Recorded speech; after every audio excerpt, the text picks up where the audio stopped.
And now, Move the Sticks with Daniel Jeremiah and Bucky Brooks.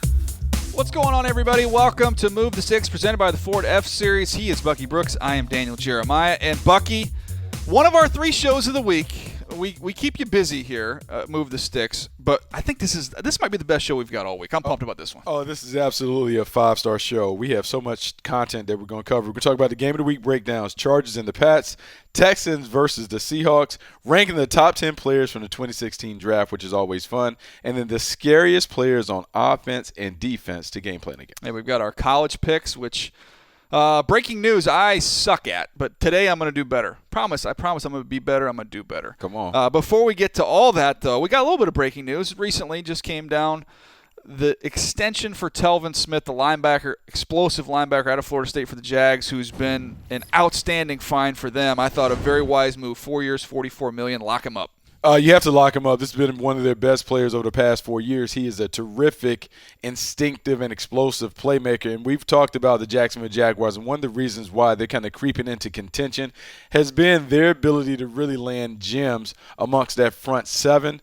They have it. This is a homegrown product, a guy that they drafted, developed. You have to make sure you secure his services because there are a lot of teams that would have been interested in a young playmaker like that. Yeah, leading the league in sacks. We give a lot of credit to Calais Campbell and Yannick Ngakoue and all the boys they got up front. But this linebacking group, one of the fastest, one of the youngest, one of the most explosive groups in the NFL. And Telvin Smith, I think, would have fetched a king's ransom on the open market as a free agent. This was a wise move. Wise move by them to lock it up. This is a team that I think is going to be in the mix the next 4 or 5 years just because their defense is good enough. They can fix the things on offense. They're going to have a chance. All right, let's jump in now. We got games of the week here. Chargers, Patriots. This is a 1 o'clock game Eastern, CBS. When you're looking at the Chargers side of this football game, Buck, the absolute must in this game, the key to the game if the Chargers are going to go to Foxborough and get a win. Anytime you're dealing with the New England Patriots, you know offensively you have to score points. So this makes it a shootout, a duel between Phillip Rivers and Tom Brady. And what I want to see from Phillip Rivers is can he continue to get this offense going? And I know we have Melvin Gordon and we want to run the ball. We want to have better balance. But at the end of the day, the ball is going to be in Phillip Rivers' hands, and Phillip Rivers has to make good decisions. He can't have those turnovers that allow the Patriots to benefit from short fields. He has to find a way to attack a secondary that has been vulnerable early in the year, see if he can push the ball deep, get some big plays. Because if they're able to get big plays, I think they are going to stay in the game because I think their defense is good enough to keep them in it. Yeah, it'll be interesting to see what Phillip Rivers does in this ballgame. Almost kind of taking the ball out of his hands a little bit the last couple weeks. Play great defense and run the football. We'll see what he can do in a big shootout there against Tom Brady.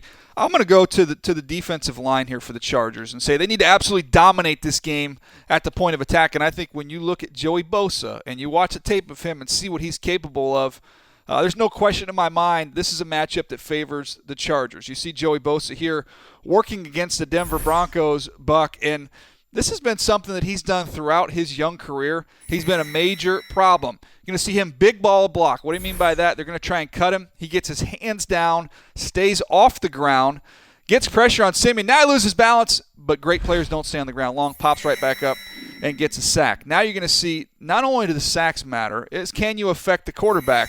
This is kind of his classic little swipe, little rip move to get outside pressure on Trevor Simeon, touch his elbow, affect the flight of the ball. It should have been an interception. It was dropped by the Chargers, but Joey Bosa is a game plan wrecker, and he can get after this group with the New England Patriots. They're not great up front, Buck, and he's going to be a problem. Yeah, he's going to be a problem. He and Melvin Ingram. Melvin Ingram with 8.5 sacks, Joey Bosa with 7.5. The L.A. Chargers can come at you in a variety of ways. They got fastball pitchers on both edges, and so they're going to have to challenge Tom Brady. They got to get him off his spot. They can't allow him to really throw from what I call that grassy knoll where he can throw on time and get it to anybody on the perimeter. I need Joey Bosa to have a big game, and Melvin Ingram also has to complement him in that vein. If they do that, they should have a chance. Let's flip it over to the Patriots side, the key to them winning this ballgame. For the Patriots, it's all about their defense playing well and really the back end, the secondary playing well. And when I think about playing well, it's not about the yards they can see. They can't give up the big plays, the field-flipping plays that they were giving up before. And a lot of times it's not necessarily the talent, it's really communication. We saw the Carolina Panthers give them problem with bunch routes. We've seen other teams stack and put 2 and 3 receivers close together and then really force the Patriots to communicate. Those miscommunications were leaving receivers running wide open. If the Patriots can solve that riddle, continue to play better, do a good job of communicating, but more importantly, keeping the ball in front of the defense, they'll have a chance. Force the Chargers to kick threes, not score 7. If they do that, they're going to win the game. Yeah, and you see example of it in a lot of the plays we just showed, Buck. A lot of these aren't, physical beats. These are just mental busts, lack of communication, turning guys loose. You cannot do that against the Chargers in this ballgame. I think the key, though, if they can slow down Melvin Gordon, you talked about Phillip Rivers needing to have a big day. I think if they can stop the running game of the Chargers and make them one-dimensional, put the ball in Phillip Rivers' hands, I think at this point in time in his career, I think he can get a couple from Phillip. I think he'll get a little bit frustrated. I think he'll force some things, and you can get your hands on the football. You've got, though, to find a way to slow down Melvin Gordon. That's just not running the football. I like to get him the ball out in space a little bit, some screen game. You'll see him out of the backfield working in the passing game. That, to me, is the game plan. You circle Melvin Gordon, you take him away. Yeah, you absolutely – if you're the Patriots, you want to make it a one-dimensional game. You want to really put this on Phillip Rivers, and you want to put it on Phillip Rivers when everyone knows that he has to throw. Look, he's a gunslinger. He's going to go down making those tight window throws. At the end of the day, it comes down to Phillip Rivers being able to avoid the turnovers. The last 3 games, 6 touchdowns, 0 interceptions, 1 interception rather. That gives them an opportunity to win. The Patriots have to take away Melvin Gordon. Sounds to me like you might be leaning to the Chargers here. What do you think? I am leaning towards the Chargers. I think the Chargers, Wow. This is a statement game for them to go on the road, to go to Foxborough and get a win. It would say a lot. I believe at the end of the year, the Chargers will be the best team in the AFC West. This would go a long way to bring them back to 4-4, give them a chance to make a stretch run and play some meaningful games. You're going to hear from the Chiefs fans. I'm just telling you that right now. I'm going to go with the Patriots. I say at home. I think this is something the Patriots do every year. They struggle a little bit. They have some issues. They figure them out. They self-correct, and I think they've done that already. I think they get a big win here in this ball game. All right, Buck. Texans at the Seahawks. Sunday, this is a 4:05 Eastern CBS. Let's start here with the Texans' key to the ball game. I think the key to this game for the Texans is to be balanced. They need to be balanced on offense, meaning they need to really lean on that running game. When I look at the teams that have had the best success against Seattle, it's when they've been able to run right at them. The games 2 and 3 early in the year, we saw the San Francisco 49ers run for 159 yards. The Tennessee Titans ran for almost 200, 195 yards. So to me, the magic number in this game is 30. I want to see a combined 30 carries between Lamar Miller and Deontay Foreman. If those guys get 30 or more carries, it means that they are having the kind of success on the ground that they want. More importantly, they're not putting too much on Deshaun Watson. I don't want the rookie to have to throw the ball 35, 40 times against the Legend of Boom. Well, I'm glad you mentioned Deshaun Watson because that gets me to my point and the key for the Texans. And to me, that's just him maintaining his poise. And this is something that he demonstrated in college when they were on the big stage. We've seen it so far early in his NFL career.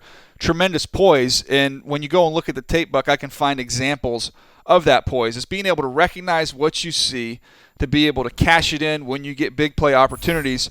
This game against the Cleveland Browns, he sees a too-high safety look. Great route against that. You're going to have a corner route at the top of the screen.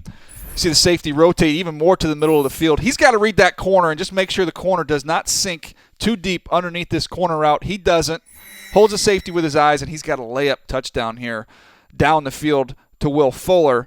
That's cashing in when you get the opportunities. But to me, it's even some of the subtle things that he does. You can see a boot here against the Browns. You're going to see a free rusher, a blitzer, secondary blitzer coming off the edge because they think this is what's coming, so they're scheming to stop it. If he continues on the boot, he's either going to take a sack or he's going to have to throw the ball at the feet of the tight end. Instead, he buys time, he retreats, gets it over the blitzer, and you get a positive play. So the poise of Watson has been outstanding thus far. But when you go into Seattle, I think it's the toughest environment to go play in, especially at the quarterback position. You're not going to hear anything with a noise there. You've got a fast, explosive defense coming at you. To me, can he maintain that poise will be key in this one. I mean, it'd be critical, and I know he's played in a bunch of big games in college, but going to that environment up in Seattle is like nothing that he's ever seen in the National Football League. So it'd be very, very critical for him to maintain his composure. That's why we talk about the running game. Try to keep him in manageable situations so he doesn't necessarily have to face the Seahawks at their best when they can pin their ears back and go after him. Let's flip it over then. Seahawks, what do they need to do in this one to get the win? Whenever you think about Seattle, it's always about their offensive line. That has been the weakness of their team for years. they have to play well. More importantly, they have to stop number 90 for the Houston Texans. They have to keep Russell Wilson upright and clean in the pocket. If they're able to keep him upright, he can have an opportunity to attack some of these guys down the field. They have their weapons in tow. Paul Richardson and Doug Baldwin, Jimmy Graham can make plays.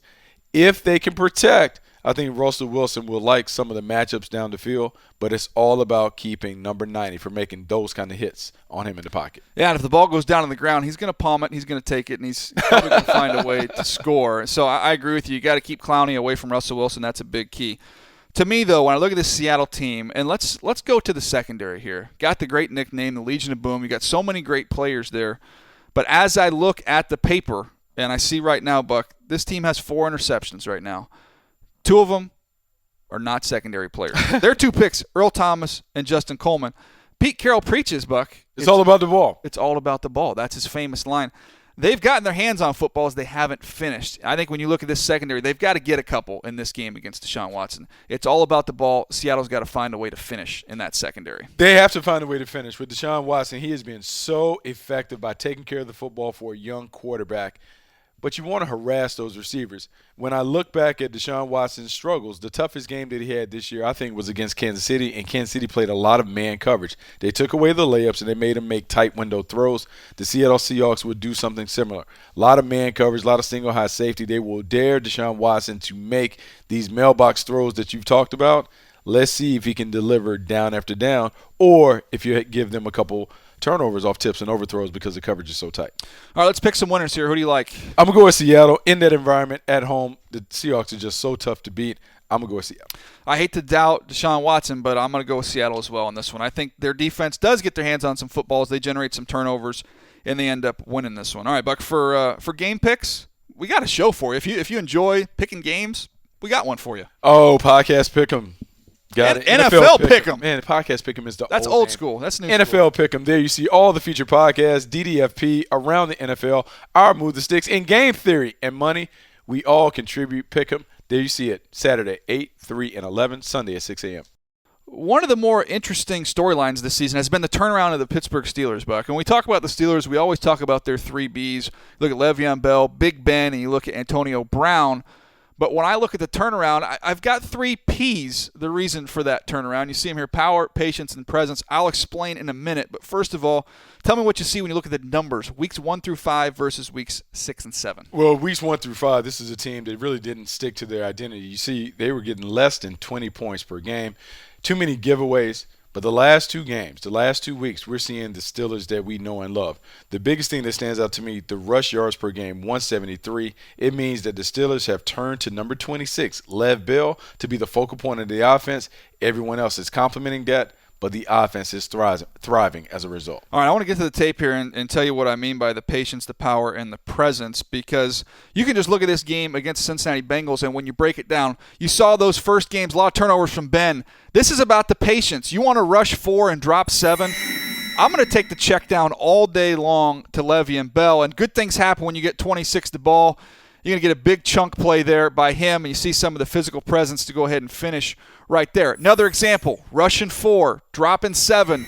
You're going to see this matchup one-on-one with a middle linebacker in space. Instead of Ben trying to force the ball into double coverage down the field where you've got brackets, he's going to dump the ball off to Lev Bell, let him break a tackle, and then see a nasty stiff arm and get out in the open field, and you got a 40-plus yard gain on a simple check down. That's the patience that I'm talking about.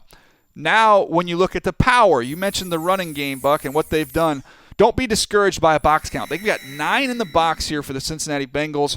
Don't worry about it. The Steelers are in 2 tight ends. They got a fullback. You get a nice combo block by the tight end, nice kick-out block by DeCastro, and a very physical cut lead block by the fullback. That's a physical brand of football we're used to seeing from the Pittsburgh Steelers. So you got the patience. Now you've got the power. And now I just talk about the presence of Antonio Brown. I don't care what the box score says. He has an impact each and every play. You see the safety being drawn to bracket him down the field. And Juju Smith-Schuster, before he can do that fancy hide-and-seek routine after the touchdown, he gets left naked down the middle of the field because the safety vacated to double-team Antonio Brown. So power, patience, presence, these Steelers are rolling. The Steelers are absolutely rolling, and that noticeably we didn't see Martavis Bryant, and we won't see him this weekend. But I think the big thing for the Pittsburgh Steelers is continue to stick to the recipe. The recipe has been a lot of Lev Bell early. Make sure Antonio Brown gets his touches. Sprinkle in a little Juju Smith-Schuster, and that has worked well for the Pittsburgh Steelers. As long as they stick to this formula, this blueprint, I think they're going to be one of the more feared teams in the AFC.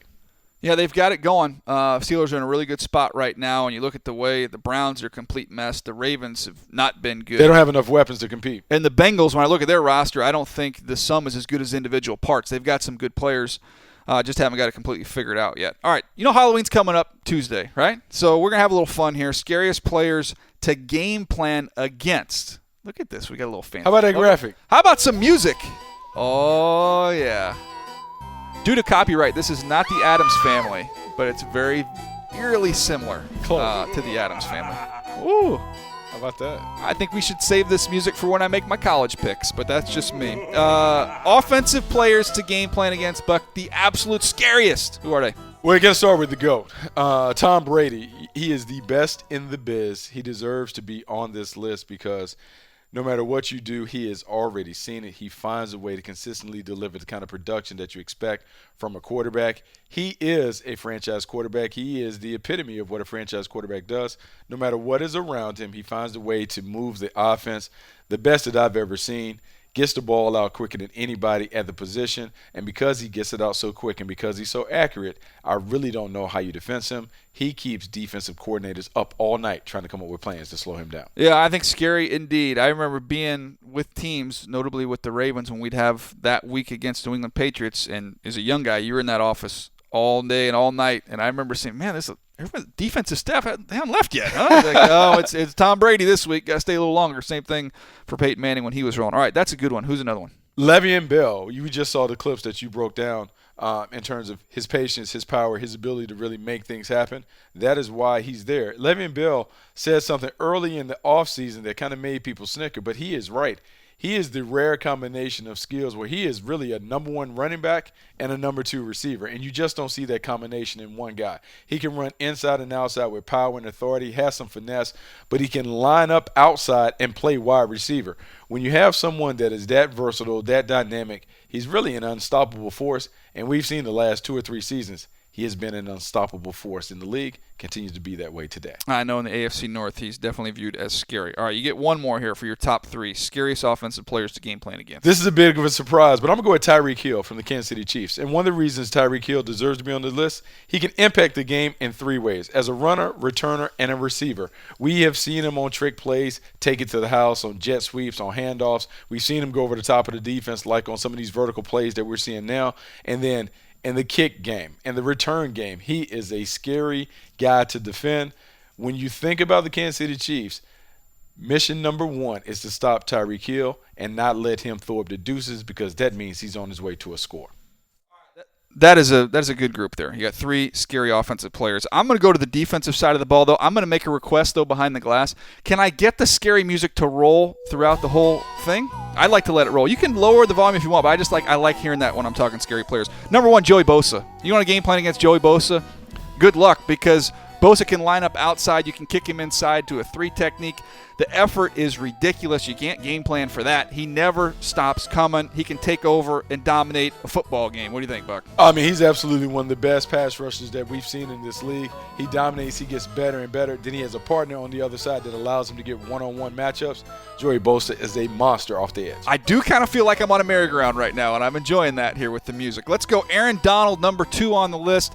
Had the holdout. They've got him back in the lineup, Buck, and now you're starting to see week after week get a little more confident, a little more comfortable, and he's a game plan wrecker. You can't block him one-on-one, and they, scheme-wise, can get him one-on-one. No interior lineman in the league can handle Aaron Donald. No, nobody on the inside can handle Aaron Donald. He's been one of the more disruptive forces at the position. He does a great job of making plays in the quarterback's face. And when you think about it, when you're a quarterback, the scariest pressure comes right up the middle. Aaron Donald, number 99, consistently delivers that kind of disruption at the point of attack. Yeah, he is a stud. I definitely feel like I'm on a merry-go-round here. I can go up and down on my seat here. Woo! I feel like I need a little cotton candy. I feel like I should be on a horse right now. This is great. Last one for me, Khalil Mack.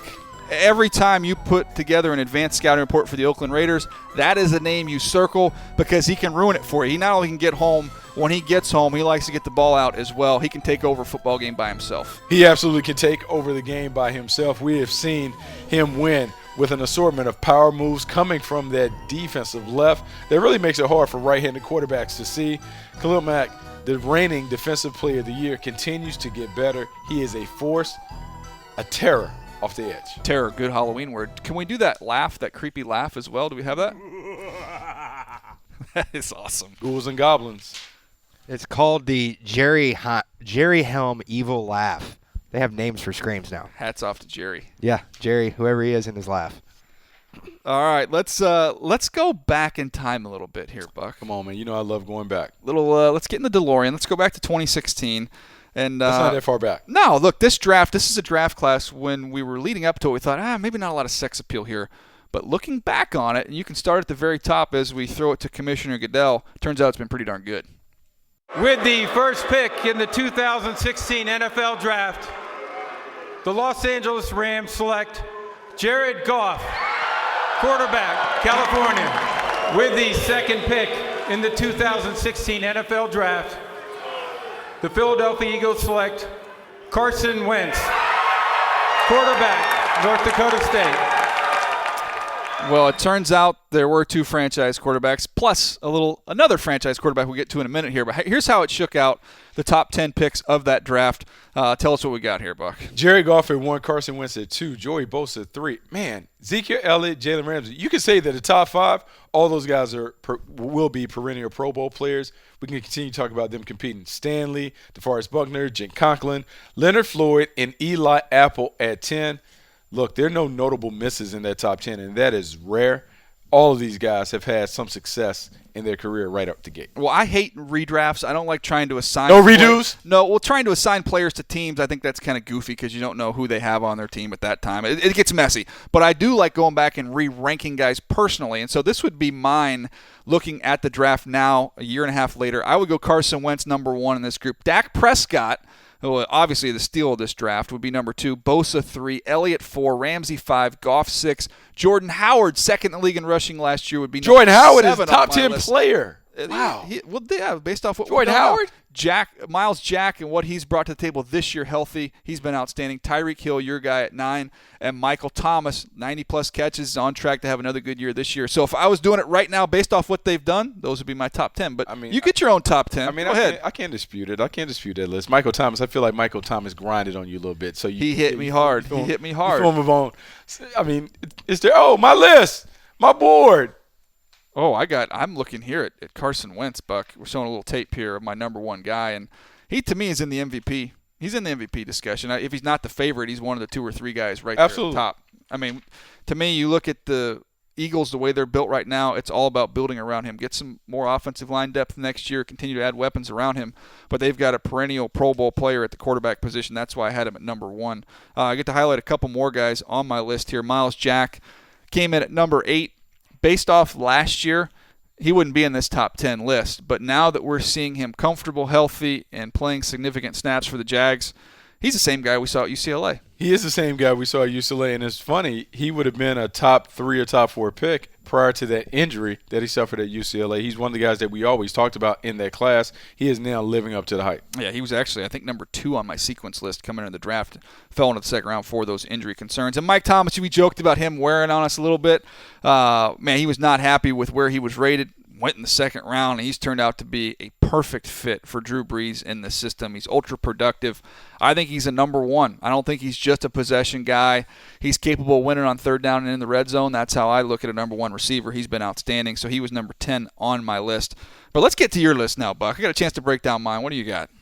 Okay, so when we go to my list, it's a little flip at the top. I have Ezekiel Elliott number 1. I mean, you talk about the guy led the league in rushing. He deserves to be up there. Joey Bosa, Dak Prescott at 3, Carson Wentz 4, Jalen Ramsey, Jared Goff, Tyreek Hill, Miles Jack, Leonard Floyd, and then I threw in a tight end for you, Hunter Henry, who has played very well nice. for the L.A. Chargers. A little splash there. Who you want to break down this? I'm at number 1. Let's start with number 1, Ezekiel Elliott. Oh, Ezekiel Elliott. Look, he's been in the conversation as the best running back in the league, and I think it's hard to dispute those who really support him and support his case. Look, leading rusher as a rookie last year, I know we can talk about the offensive line being able to do so many things, but what we're seeing is this guy is special. He's fantastic running the ball. He can catch the ball on the perimeter, and he continues to get better and better. We saw the explosive plays that he delivered even last week there against the San Francisco 49ers. Talented player. I thought he was the best player in the draft. I continue to think so. He's going. Yeah, he's look, I can't argue with that. He's been outstanding. And you're going to stay with the star here to break down number 3 on your list. You got Dak over Carson Wentz here on a little regrade. I mean, I do. I have Dak Prescott. I know that is a bit of a controversy because there's so much Carson Wentz love going this week after that spectacular performance, and rightfully so, on Monday night. But I think we need to remember what Dak Prescott has done in his career. 22 career games. 15 times he's posted a passer rating over 100. He is a guy that, guided the Cowboys, kind of surprisingly, to the playoffs. They won a division. He continues to play well. We look for the sophomore slump. We haven't seen that from him thus far. I think Dak Prescott is a true franchise quarterback. He needs a little more love. Yeah, this is bad news for the Giants if they're watching this, by the way, seeing all these good young players. Oh, Philadelphia. Eli's the worst quarterback in the division? Philadelphia, Absolutely. Dallas. All right, that's you got number 3. As I recall, though, Buck, number 5 on your list right now, Jalen Ramsey was your dude. That was your number 1 guy. He is my dude. Number 5, a little low. It is a little low, but I had to slot him in there somewhere. I had to give the offense a little more love. But Jalen Ramsey is absolutely everything that we thought he would be. I likened him to Charles Woodson when he entered the league in terms of his versatility, his toughness, his football IQ, and he is playing to that level of expectation. Big-time playmaker, part of the reason the Jaguars' defense is really flourishing. He and A.J. Boye on the corner, they lock him down. 2 of the best lockdown corners that we've seen in the league. Can't argue. What a good-looking draft. We'll see. Let's look back on this another year or two down the road. We'll see if it changes. But early returns right now, a year and a half in, 2016 looks like a pretty special draft. It looks special. It looks almost as special as that 2011 draft that we talk about with J.J. Watt and Patrick Peterson. And A.J. Green and all those dudes. We're seeing a lot of kind of 5-star talents emerge out of this class. Yeah, no question. All right, let's get to my least favorite part of the show, college picks. Come on, man. You got to love it. Embrace it. Yeah, that's what was the name of that scream again? That was the Robin Helm scream. Ooh, can I go back to the other scream? You want the Jerry Helm scream? Yeah, I like the Jerry. Yeah, that's how I feel. That's my college picks. Look at the leaderboard. Last week, Kent and Sully 11-1 behind the glass, continue to just dominate us in these college picks. It's really discouraging. Me and you, Buck, same 8-4. So right now, I think overall, what am I? Game out of third place? I choose to say a game out of first place versus 12 games out of first place. I'm a game out of third place, so that's where I'm hunting you down. You got me by 1 right now. Oh, okay, that's fine. I think I can reel you in this week. You might be able to. Actually, I'm going to take some chances. I suck at this, but I'm getting better. I'm telling you, this is my week. All right, let's get to the 2-point game here. Penn State, Ohio State, 2-point special. Oh, my gosh. I'm looking at it. Buck, go ahead. Who you got? I'm going to go with Penn State. I saw Penn State. They were very impressive last week. I know it's going to be tough for them to come back after playing Michigan, but this is a big game. This is a game for Saquon Barkley to really secure his legacy and his candidacy as a Heisman Trophy candidate. He needs to come up and step up big. I think he does. I'm going with Penn State. The rest of you guys all went Penn State, which means you're the lone wolf. That's your guy, JT Barrett. Lone wolf. Look, JT Barrett, good college quarterback. He's just don't turn the ball over, JT. We're going to be fine. And he has this the Ohio last State 3 or 4 defense. games. Yeah, he's played solid. He's a good college player, and I think this defense for Ohio State is going to be the best group that Penn State has seen, and I think Ohio State gets it done. Buck, coming into the shoe, that ain't easy. I'm going with Ohio State. 2-pointer, that'll get me right back in the mix. That might get you back. Lone wolf. All right, NC State at Notre Dame. Man, this is a great matchup in the trenches. Notre Dame, I think maybe the best offensive line in college football. NC State, maybe the best defensive line in college football. You know, in looking at NC State, I studied their quarterback, Finley, yesterday, and they do a great job of taking care of the ball. They don't turn it over. They make you beat them. They make you earn it. And I think it's going to be a challenge for Notre Dame to move the football. Notre Dame is going to run the ball. They're going to have to just stick with it. Brandon Wimbush is playing really well. Adams is running the ball fairly effectively. But look, it doesn't matter what I think and what I say on the film. It's North Carolina State. I'm never going to pick them. You can't pick them. I can't pick them. Can't do it. I'm going with Notre Dame. Let's go Irish. You just gave every reason why NC State is going to win this game, and then you can't pick them. It's personal. Kent is going to go with NC State. I'm going to go Notre Dame as well. So Kent's the lone wolf on that one. I'm sure Kent, the way he's been rolling, he'll pick up another game on us here. Lone wolf in the wolf pack. Oh, yeah. Oh, yeah. That's double wolf. Double wolf. That's a double wolf. Sad wolf for Kent. Oh, God. I hate Oklahoma State at West Virginia. Buck, who you like? Man, it's all about the quarterback play. And Will Grier. Mason Rudolph versus Will Grier. Will Grier is a guy that has really come on like gangbusters. He's thrown the ball very, very well. Watched him on tape last night, and I'm just really, really impressed at the things that he is doing, getting the ball outside, particularly to the wide receivers that they have. I know Oklahoma David State Sills is coming off a big win at Texas. I'm going West Virginia.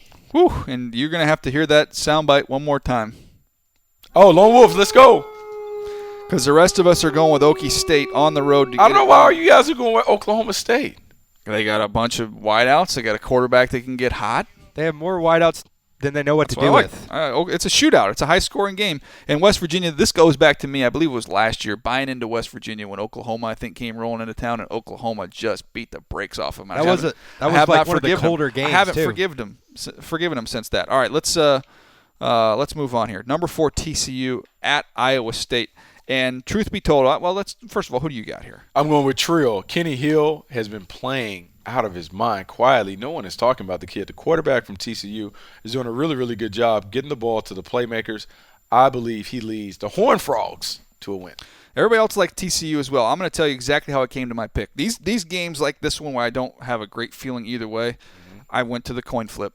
I did. I'm going to be straight up. Went to the coin flip because I haven't been lucky on any of these, so I'm going to let fate take place here. And desperate times call for what happened? desperate What happened? measures. It went Lone Wolf, Iowa State. Yeah. So I'm thinking if I get the 2-pointer as a Lone Wolf, I come back and win this Iowa State TCU game. Could be a big week for me, or I'm going to be down a ton. Georgia Tech at Clemson. Come on, Bucky. What? Really? Syracuse beat them. Where was that game? What day of the week was that game? Syracuse beat them. Clemson coming off of a bye, I believe. Is Clemson coming off of a bye behind the glass? Can I get confirmation? They need to come off a bye because when you're dealing with that triple option, it's a problem. As 2 weeks to prepare for this option. As Sully can attest. Tennessee can't stop a nosebleed. Here's what you have to understand.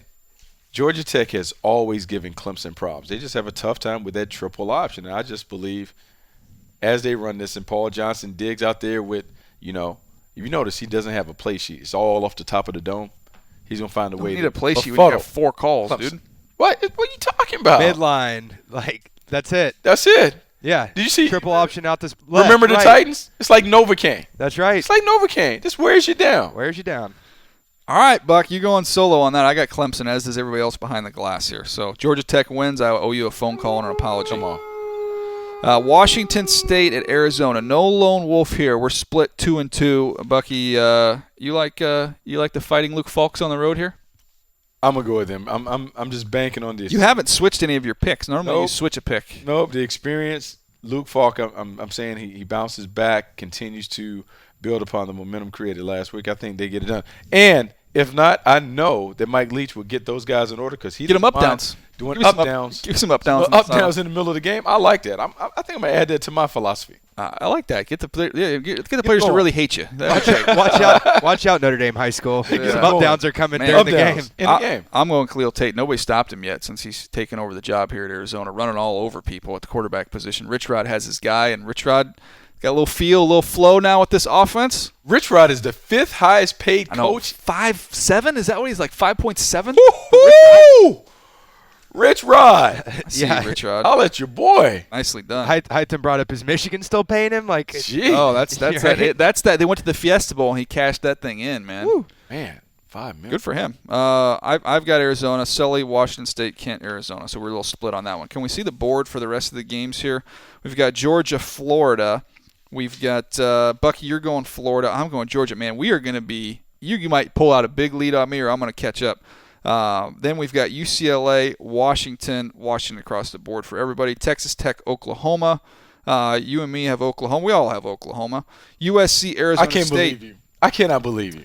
I cannot believe. Here's the deal. You love the Trojans. USC's beat up, and Arizona State has an athletic quarterback that can run. So you buying into Ty Graham? I'm buying into USC not being that good. You buying into the guy with a TEDx Talk microphone. 7:45 at night.